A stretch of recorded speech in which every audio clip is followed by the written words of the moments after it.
예, 오늘은 마태복음 11장 29절 말씀으로 나는 마음이 온유하고 라는 제목으로 주님의 온유하신 성품에 대해서 우리가 말씀을 살펴보도록 하겠습니다. 자, 온유라는 이 말은요, 한국말에는 잘 쓰지 않는 말입니다.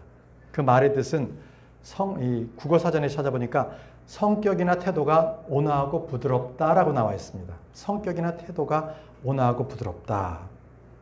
자, 보통 이 온유하다라는 말은 우리말로는 뭐 상냥하다 또는 온화하다, 친절하다, 따뜻하다 뭐 이런 등등으로서 보통 대체해서 말을 쓰다 보니까 온유하다라는 말은 성경에서만 보통 쓰고요. 우리의 일상생활에서는 잘 쓰지 않는 용어가 되었습니다. 근데 여러분, 성경의 말씀이 말이라는 것은요, 우리의 생각과 가치관을 변화시킵니다. 그리고 우리의 삶과는 굉장히 밀접한 관계가 있기 때문에 성경의 말씀이 바로 우리의 생활권의 말에서 사용되어져야 합니다. 앞으로 저는 여러분들께서 이 온유하다라는 말이 자주 쓰였으면 좋겠습니다. 미국에는요, 미국 사람들은 성경의 말씀들이 그대로 생활에 그냥 녹아져 있거든요. 생활권에 그냥 성경의 용어들이 그대로 사용되어져요. 그들에게 있어서는 로마서 10장 8절 말씀이 상당히 잘 적용이 되고 있는데요. 로마서 10장 말씀에 이렇게 돼 있어요. 그러나 그것이 무엇을 말하느냐? 말씀이 너에게 가까이 있으니 바로 너의 입안에 있으며 너의 마음에 있도다 하니 곧 우리가 선포하는 믿음의 말씀이라. 여러분, 바로 너의 입안에 있으며 너의 마음속에 있다는 것은 하나님의 말씀이잖아요. 생활 속에 성경에 있는 어휘들이 그대로 나타나야 돼요. 그것이 자주 쓰므로 해서 성경에 있는 말씀들이 국어사전에도 등재가 되는 거고요. 그리고 일상생활에서도 그것이 퍼져나가게 되는 겁니다.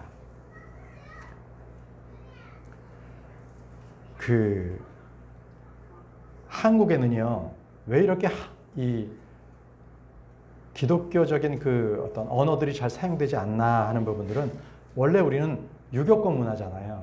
그리고 고려시대 때부터 불교에 젖어왔기 때문에 그러한 유교나 불교의 용어들이 생활 속에 젖어 있어서 그래요. 그러니까 이 성경의 어휘들이 잘 사용되지 않는 것들이 이미 다른 언어들이 사용되고 있기 때문에 그렇거든요. 그러니까 우리부터 오늘 말씀처럼 바로 너의 입안에 있으며 너의 마음속에 있도다 이 말씀을 우리가 기준 삼아서 앞으로 성경 말씀들을 자주자주 우리의 입 밖으로 해서 그것을 사용하시기 바랍니다. 자, 온유란 무엇입니까? 온유는 연약하다는 건 아니에요. 온유함은 냉철함, 강팍함에 대한 반대말입니다. 여러분 한번 생각해 보세요. 만약에 뭔가 부드러운 어떤 천이 있다면 어때요? 굉장히 참 그것이 피부에도 이렇게 감촉에 좋고 좋잖아요. 또 그것들은 부드럽지만 어떤 면에서는 또 천들이 질기기도 하고요. 그래서 사람들은 그래서 비단 같은 것들, 실크 같은 것들을 그래서 좋아해요. 부드럽기 때문에, 강하기 때문에 그렇거든요. 저는 기계를 전공했거든요. 그래서 쇠를 용해하는 용융 온도가 1350도라는 것을 아주 늘 기억하고 있어요. 포항제철에 갔더니요, 용융점의 온도 1350도를 이상 넘어서 그 쇳물을 녹였더라고요. 그래서 쇳물을 원하는 형태에 따라서 그거를 만들어내는데요. 이 쇠는 강함이 있잖아요. 그런데 어떤 쇠는요, 합성으로 만들어가지고 스프링으로 만들더라고요. 스프링으로. 코일처럼. 여러분, 근데 이 스프링이 어때요? 스프링은 강하면서도요, 그건 부드러움이 있잖아요. 탄성이 있잖아요. 이것처럼 이 온유함이라는 것은요, 주님의 성품인데 뭔가 강건하다, 강해야 된다, 이런 뜻도 있고 또 한편으로는 이 친화력이 있어요. 그래서 사람들과도 잘 이렇게 접근할 수 있고 자연스럽게 대한다라는 것이 바로 온유함에 있는 거예요. 이런 것들이.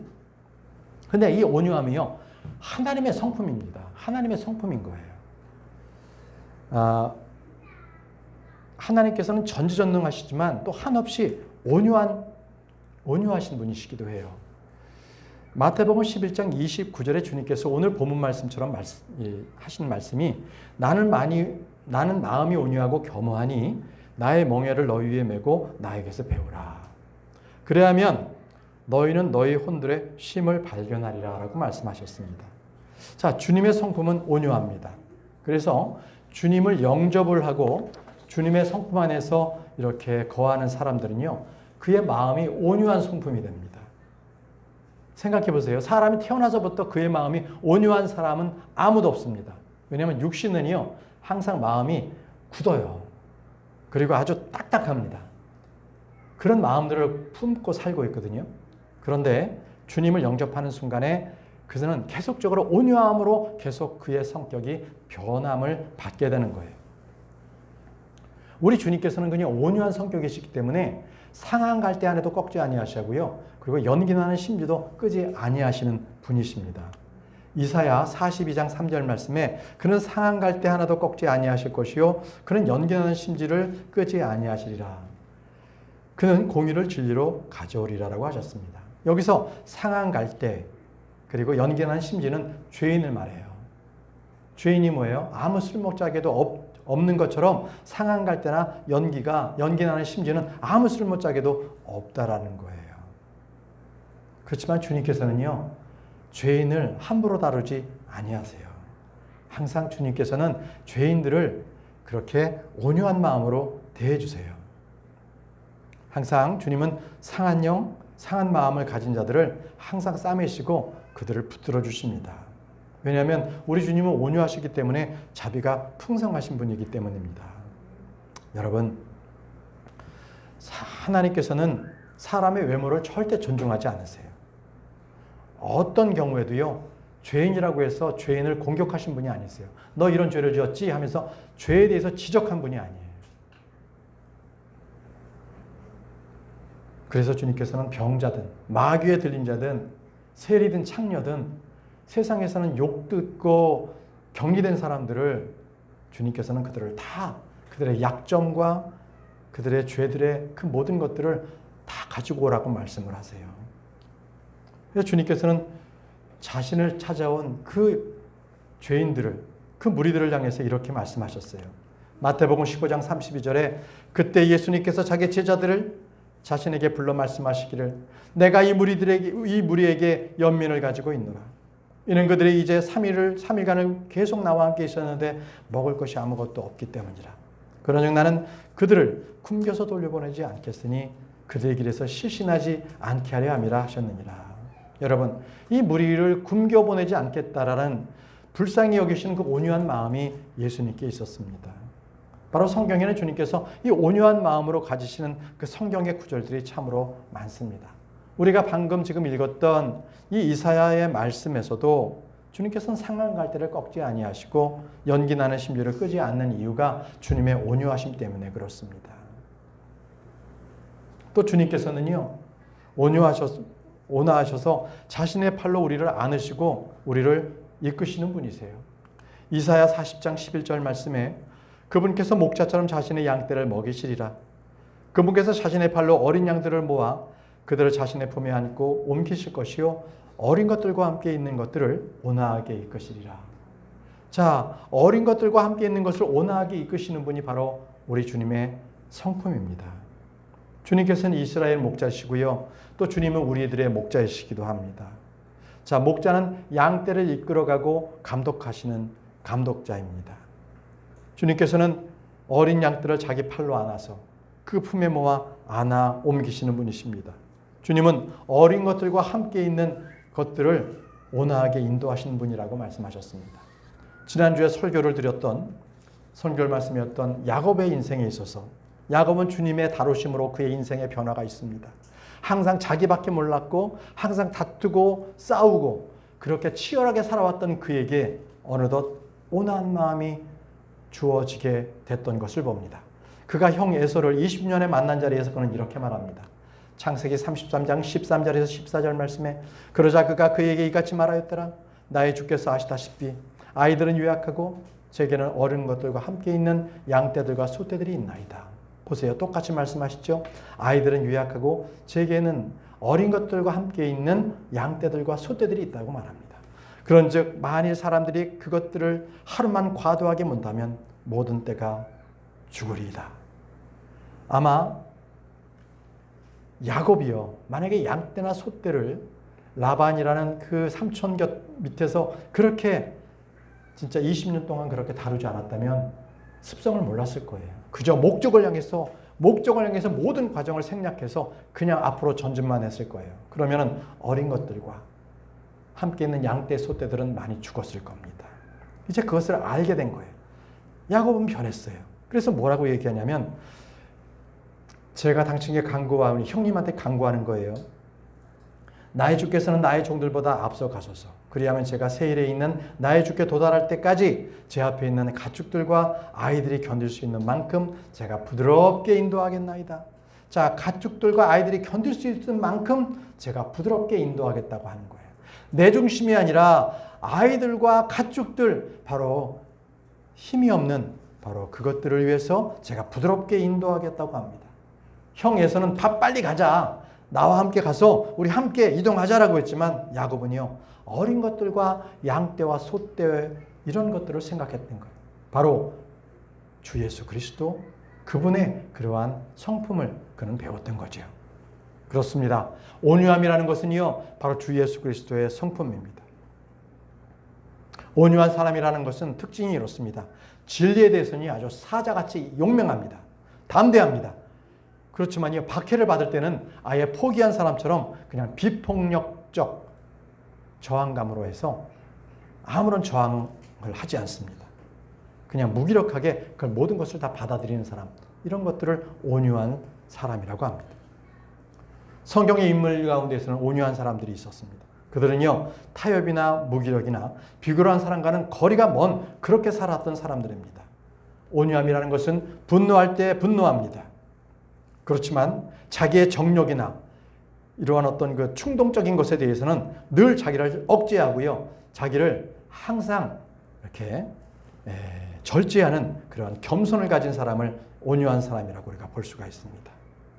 온유한 사람이라는 항상 하나님의 말씀에 대해서는 자신의 것을 접습니다. 그리고 말씀에 자기를 맞추는 사람을 말합니다. 여러분, 성경 말씀에도요, 말씀 바로 진리, 지식의 본이라고 했어요. 틀, 폼입니다. 본입니다. 본. 만약에 우리가 어떠한 그 강한 쇠를 녹여서 이렇게 어떤 하나의 형철에다가 놓으면 식힐 때까지 가만 놔두면 그대로 그 본에 따라서 그게 변화되는 거예요. 마찬가지로 우리가요, 녹여져서, 말씀으로 녹여져서 하나님의 그 본이 된 말씀의 틀 안에 우리를 넣어서 말씀처럼 우리가 변해가는 거예요. 그게 바로 온유함입니다. 그게 온유함의 성경적인 정입니다.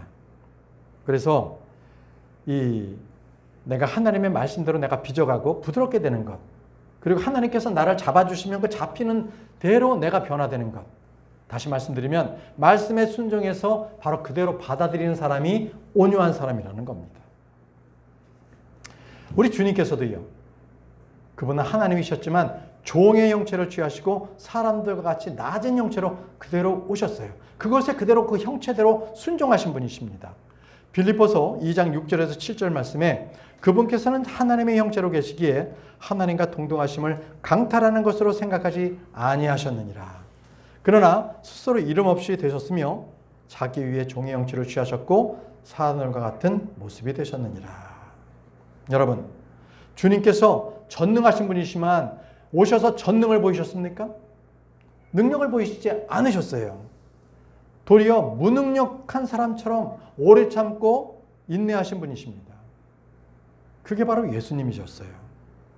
그렇기 때문에 온유한 사람이라니요, 자기가 힘이 없어서 얻어맞는 거 아닙니다.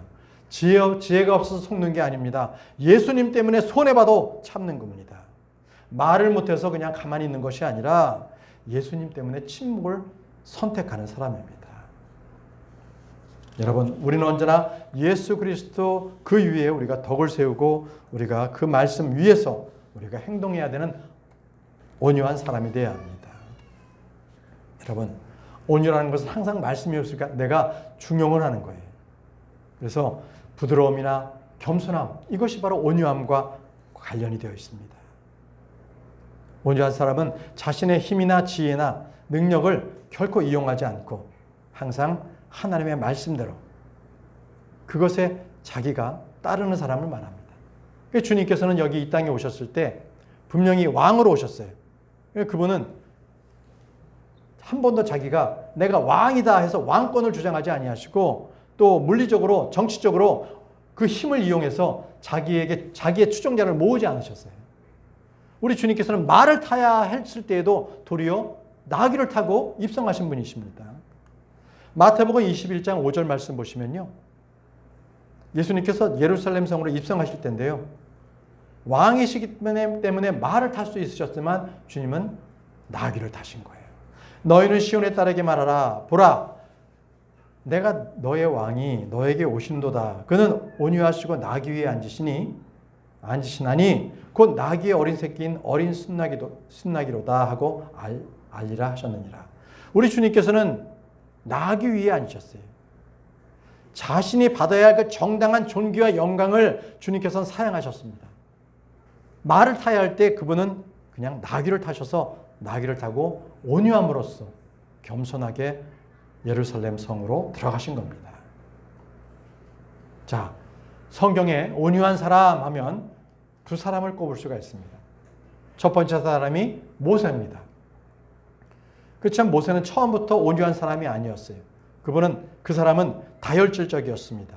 그러나 주님으로부터 40년 동안 광야에서 연단을 받은 후에 그는 온유한 사람이 되었습니다.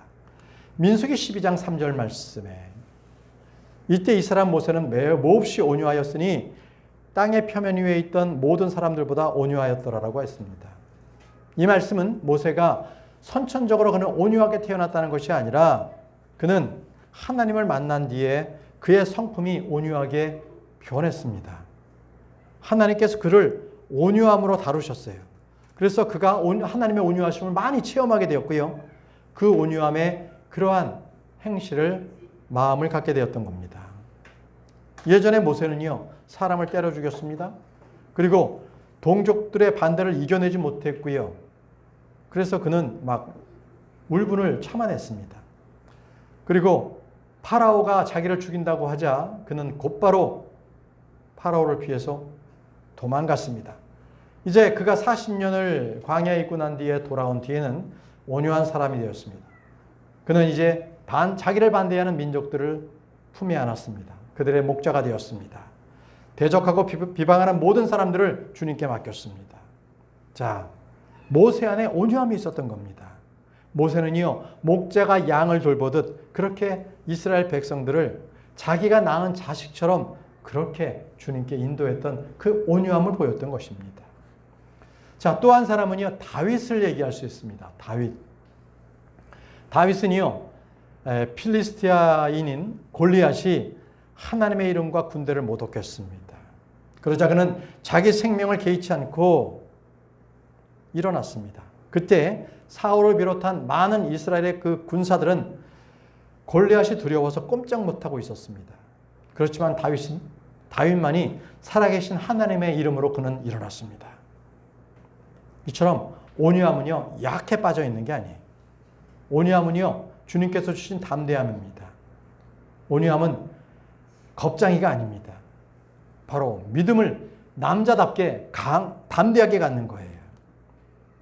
그래서 주님께서는 다윗은 주님께서 자신을 이 온유함으로 자신을 위대하게 만들었다고 그는 주님을 노래했습니다. 다윗이 시편 18편을 지었는데 35절에 이렇게 고백합니다. 당신께서는 또한 당신의 구원의 방패를 제게 주셨나이다. 또 당신의 오른손이 저를 붙들어 주셨고 당신의 온화하심이 저를 위대하게 하셨나이다. 자, 이것이 다윗의 고백입니다. 당신의 온화하심이 저를 위대하게 하셨나이다. 진정한 용사로 빚어내셨다는 것을 말하고 있습니다. 진정한 용사는 바로 하나님의 말씀, 진리의 말씀에 대해서는 결코 그가 나약해지지 않고 담대하게 강하게 남자처럼 나서는 거고요. 그 외의 것들은 온유한 마음으로 다 품을 수 있는 그러한 마음을 말합니다. 자, 이제 다윗이요, 아들 압살롬의 반란에 그는 피난길에 오르게 됐습니다. 자, 이제 아들이 반란을 일으켰으니 다윗은 이제 위험한 그것을 빨리 피했습니다. 아들과 먼저 다투어서 싸우기 전에 그는 피했습니다. 그는 끝까지 아들의 목숨을 중요하게 여겼습니다. 이제 그가 피신했을 때 다윗과 함께한 아비샤이라는 군사가 있었습니다. 자, 그때 베냐민 지파 사람인 시므이가 다윗을 따라오면서 돌을 던지면서 이렇게 저주하면서 말했습니다. 사무엘하 16장 7절에서 8절 말씀에 그리고 시므이가 저주할 때 그가 이같이 말하였더라. 너 피변이 나는 남자야. 너 벨리알의 사람아 나오라 나오라. 주께서 사울을 대신하여 내가 통치한 것에 있어서 그의 집의 모든 피를 너희 위로 돌리셨도다. 그래야 주께서 너희 아들 압살롬의 손 안에 왕국을 넘기셨도다. 그런즉 보라 너는 너의 해로움 속에 붙잡혔으니 너의 피변이 나는 너는 내가 피변이 나는 남자이기 때문이라. 자, 이 말씀은 뭐냐면 시므이가 베냐민 지파 사람이었고 바로 사울 왕도 베냐민 지파 사람이었어요. 자, 사울 왕조가 무너지고 이제 다윗 왕조가 일으켜졌을 때 똑같은 베냐민 지파 사람이었던 시므이가 붕괴한 거예요. 자기 족속의 왕족이 무너졌기 때문에 다윗을 저주합니다. 이게 지금 저주하는 내용입니다. 그냥 네가 저주를 받아서 너의 아들에게 결국 왕국을 넘기게 됐다라면서 이제 다윗을 저주하면서 쫓아면서 너 꼴 좋다라고 얘기하는 거죠. 그때 이를 보고서 참지 못했던 아비샤이가 이렇게 말합니다.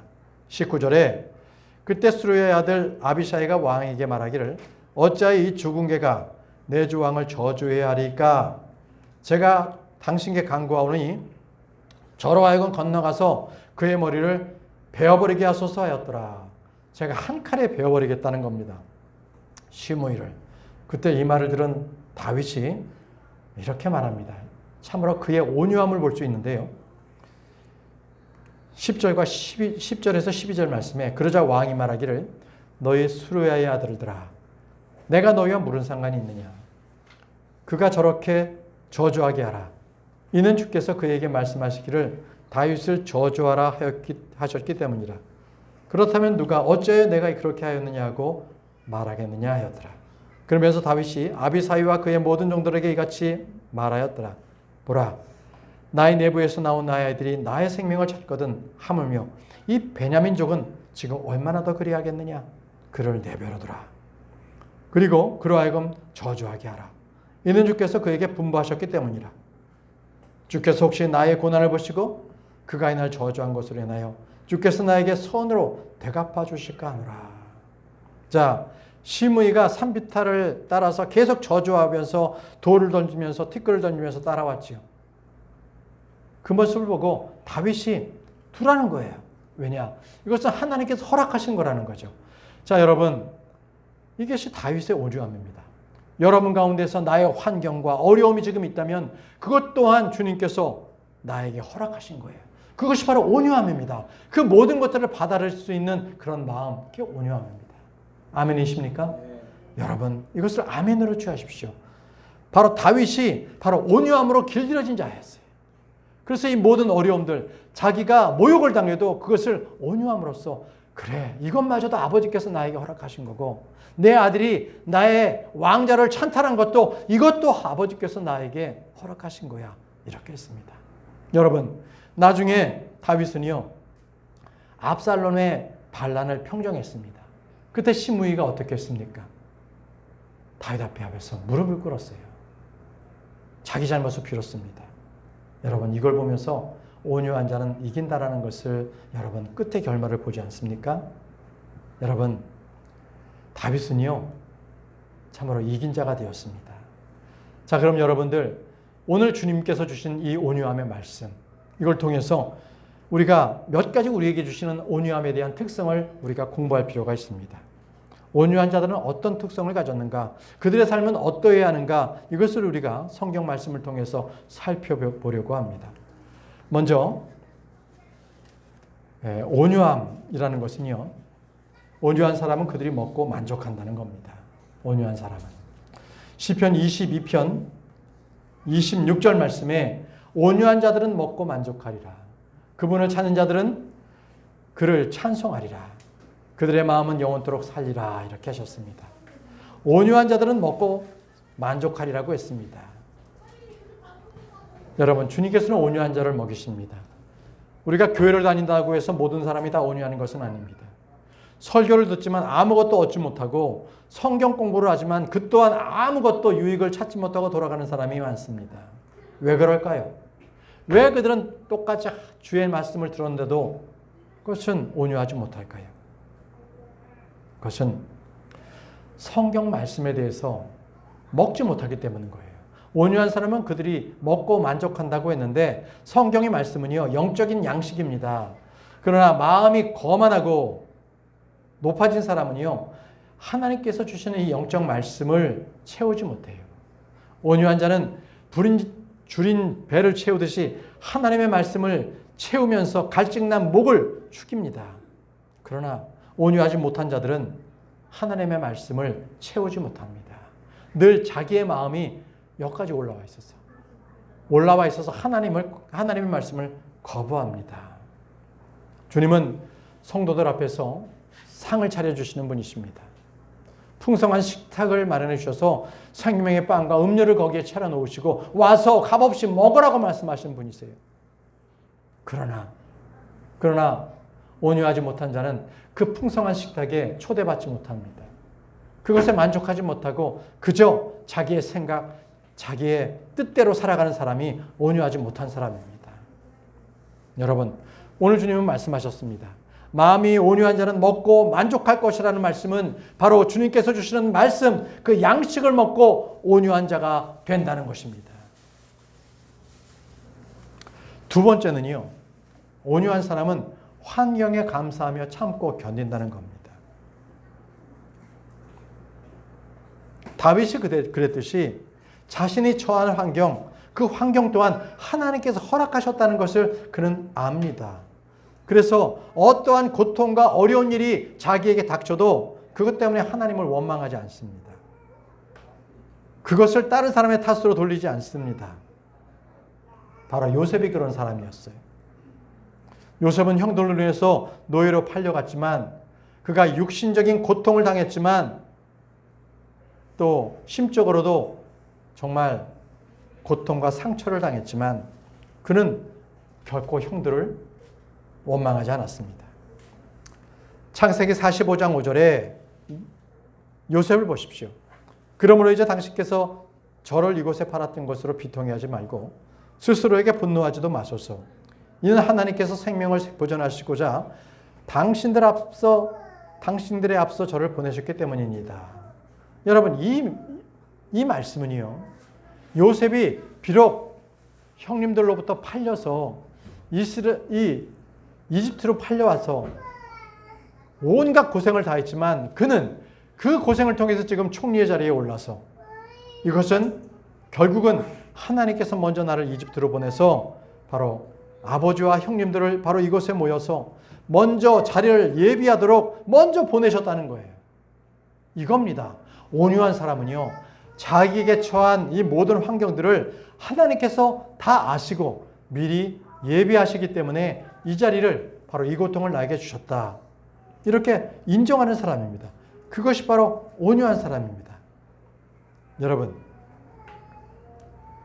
여러분들의 모든 일뿐만이 아니라 여러분 자신은요, 하나님의 손에 있다는 것을 여러분들은 믿으십니까?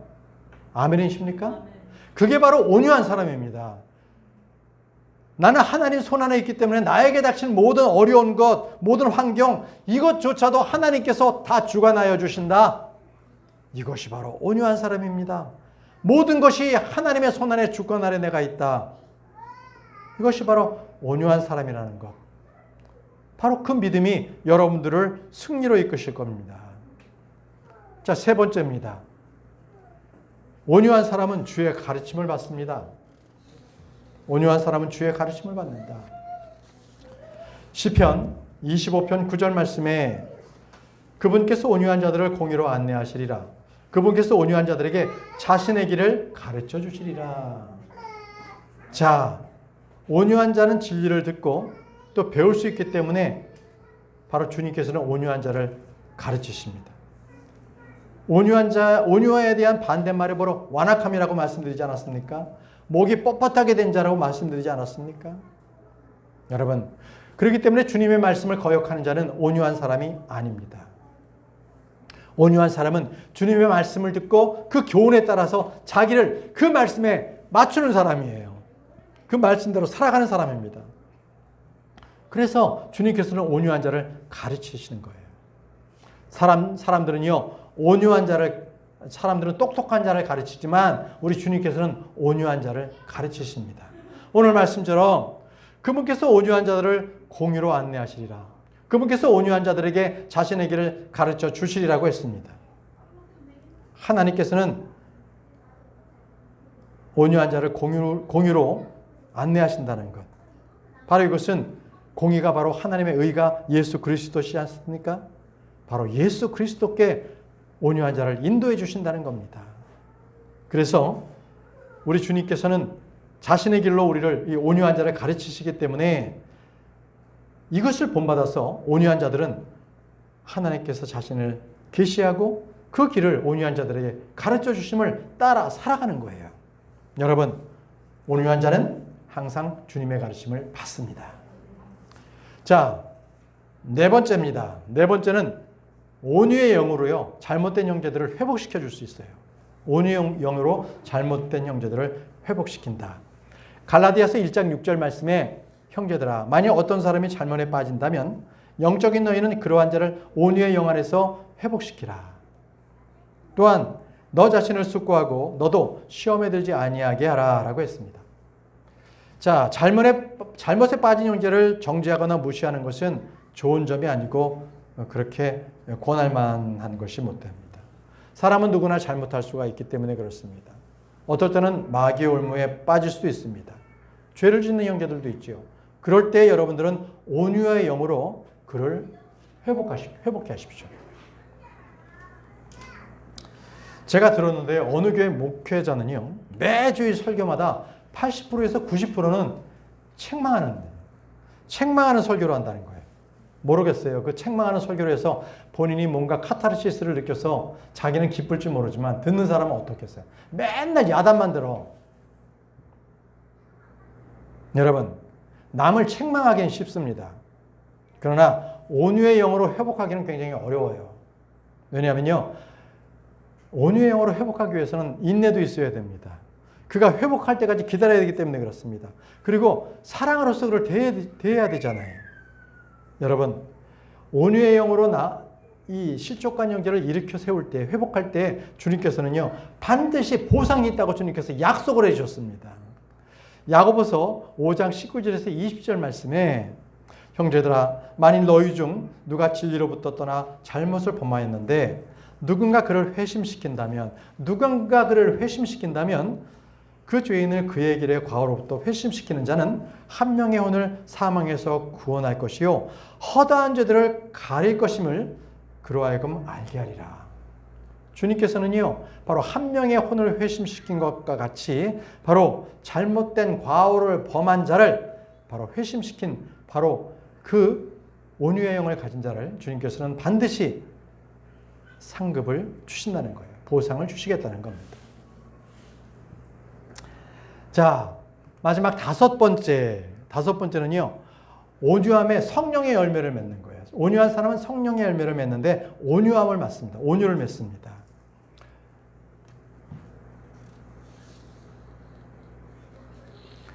갈라디아서 5장 22절에서 23절 말씀에 그러나 성령의 열매는 사랑과 기쁨과 화평과 오래 참음과 온화함과 선함과 믿음과 온유와 절제라.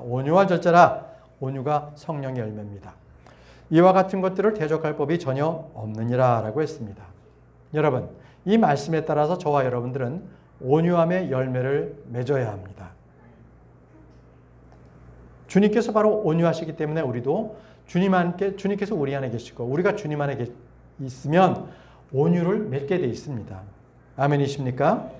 우리는 온유한 자들로서요, 온유를 구하고 온유의 열매를 맺어야 합니다. 여러분 모두는 온유를 따르십시오. 디모데전서 6장 12절 말씀입니다. 그러나 오 하나님의 사람아, 너는 이런 것들을 피하라. 그리고 의와 경건과 믿음과 사랑과 인내와 온유를 따르라.